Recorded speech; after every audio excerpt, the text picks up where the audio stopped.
Travel back in time with a trip inside the Iowa's News Now vault. As we told you off the top of our news, there was a natural gas explosion outside of Iowa City late this afternoon. We did have a live crew on the scene, and we were hoping to hear from them, but they happened to be within an evacuation area, and they were forced to evacuate about 10 minutes ago. So what we do have is Bruce Tiemann back. Bruce was up in an airplane shooting some of it. What could you see from up there, and what did it look like? Well, Barry, as you said, I just got back. I may be a little bit breathless, but we took off shortly after 5 and went to the scene, and you could see the flames from quite a distance. Here you see some of the video that we shot from the airplane. We could see the flames virtually from the moment we took off from the Cedar Rapids Airport, and as you can see, the fire appears to be in the center of the complex there at the Mid-America Pipeline Company.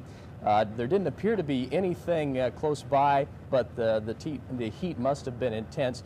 I could see vehicles driving away from the scene in all directions from where I was in the plane. There was dust from the roads as cars headed out. Authorities were evacuating the complex, of course.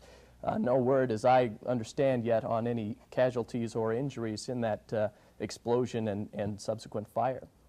As you pointed out, there was nobody in the immediate area, but right. we did have our crew that was down there. They did talk to a man, and he said, I don't know how far he was away, but he said it felt like there was a freight train going through his front yard at the time. So apparently there was an awful lot of force associated with it. Well, it's obvious from the video there that was an explosion of quite some magnitude, and the flames, there were no fire crews or emergency personnel anywhere in the area. It appears that they're letting it pretty much take its course at this point. You can see from the video there's nothing, no vehicles around that area, and the smoke and flames were billowing hundreds of feet in the air, so it does look to be quite Bruce, as you can see, there's a dome there, and Johnson County authorities told me that is a holding tank for gas. I would assume that might be their fear right now, that it could explode, because they said that they're afraid there could be at least 2 more explosions there. And as you can see, that dome is a rather large size.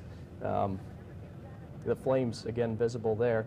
But the flames were quite a ways away from that dome, but I imagine the heat there is very intense and could cause a problem with that dome there. Okay.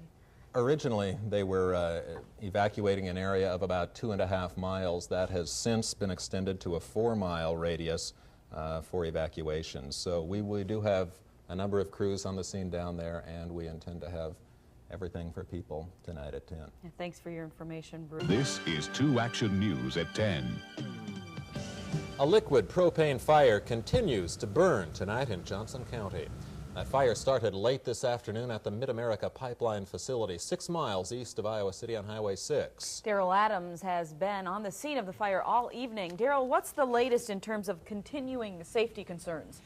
Maggie, or rather Sandy, officials here say the possibility of another explosion has been reduced. They say there is no immediate danger as long as the wind stays on their side. However, there is still a concern about 100,000 barrels of ethane and propane being stored here.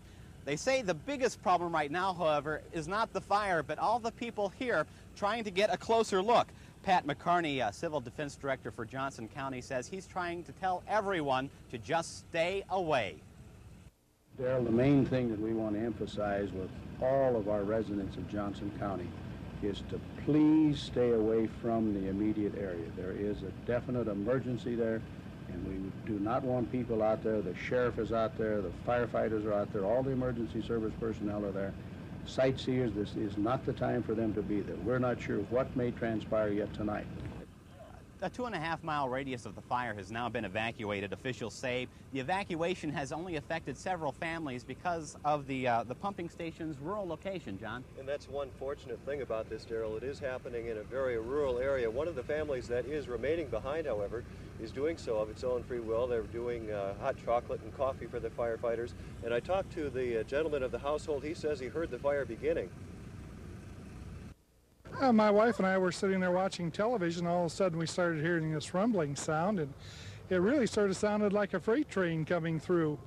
And about that same time, it was maybe a minute after that, there was a highway patrol car came by with its lights flashing. So we turned on the scanner to see what was going on and walked out the back door, and there it was, flames coming up in the air from the direction of the pipeline out there. Now, the pictures were immediately available to everyone. The facts, however, have not been so easy to come by. We do know this at this time. A Mid-America spokesman says a spark from an engine started the chain of events that caused the fire this afternoon. He said tonight that all it's costing us now is money, and that's the way we want to keep it. As Daryl said, traffic has been a problem because tanker trucks have been trying to get water to the scene. They've been doing that all during the night. Firefighters are trying to cool a number of structures on the site. Many departments are obviously involved. The crews need to work to shut off some valves on the property, but getting to them is obviously difficult with the intense heat of the fire. There are a couple of things that we should point out as well, Sandy and Barry. Officials say it could take 6 or 7 hours of more burning before this thing really gets under control. But so far, one more fortunate thing, no injuries reported. John, it's still burning very brightly, it appears. Has it abated any? Not really, Barry. This is the way it looked several hours ago. If you get a little closer to it, it sounds like a jet engine. Some people say it sounds like a freight train. No, it has not abated at all. John, what are they saying about that dome? Apparently the dome at the site is filled with a liquid fertilizer. What kind of a threat is that right now?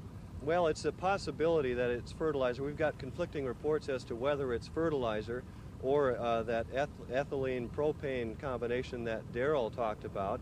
But really, all we know about that for sure is that they are putting water on it, trying to keep it cool. And the latest you hear is that they will just let it burn. I've gotten no information to the contrary, so that's what we're going with right now. If we have anything more before the end of the news, we'll share it with you. Okay, appreciate your report, John. You and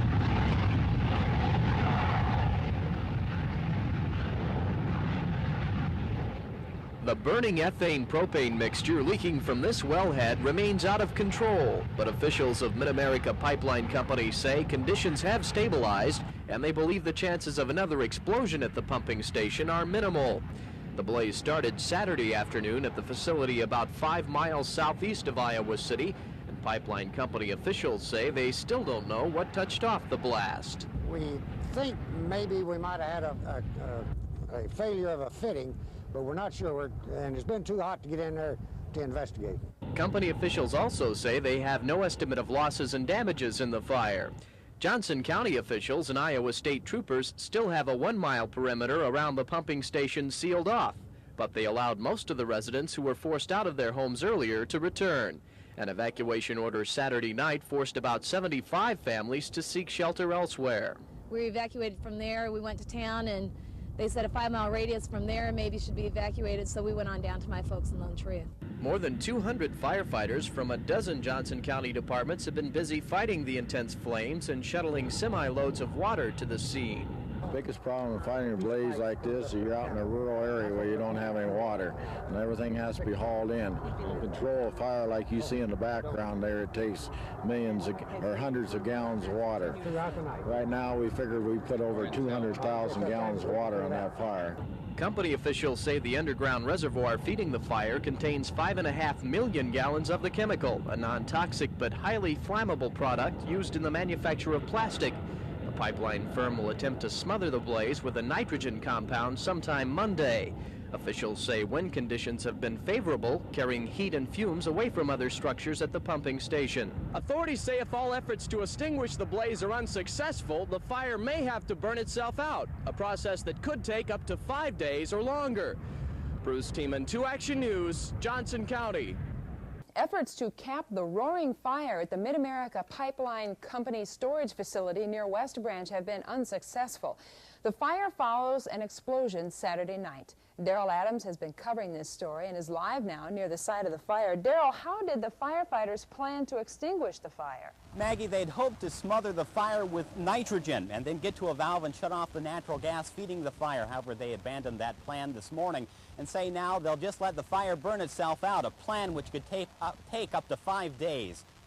The fire, still shooting flames 60 feet into the air, is being fueled by nearly 5.5 million gallons of ethane propane gas stored in an underground man-made cavern. No injuries have been reported in connection with the explosion. However, 5 farm families remain evacuated from their homes. Johnson County Sheriff Gary Hughes says there is no immediate danger. He adds those farm families are being allowed to return to their home to work, but they are asked not to spend the nights here until the fire is extinguished. Until the fire is put out, West Branch volunteer firefighters will remain on the scene cooling the area with water.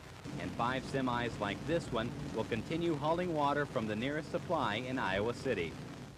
Company officials have not yet released any damage estimates, and no one knows exactly what the cause of the fire is. However, officials say they think an engine at the plant sparked fumes from a broken valve. That's what they say, but again, they're not sure and will not be sure until they can get in and investigate the fire after it has been extinguished. Maggie? Daryl, are they worried at all about more explosions? Not right now. They say as long as the wind stays on their side, there is no big worry. They also say they've been building some shields around pipes and other storage areas. That's quite a spectacular sight there, Daryl. Are there a lot of spectators? Well, there are, and officials say it can be a problem, and if it gets to be too much of a problem with the hauling of the water, that they'll close Highway 6 again. Okay, thanks, Daryl.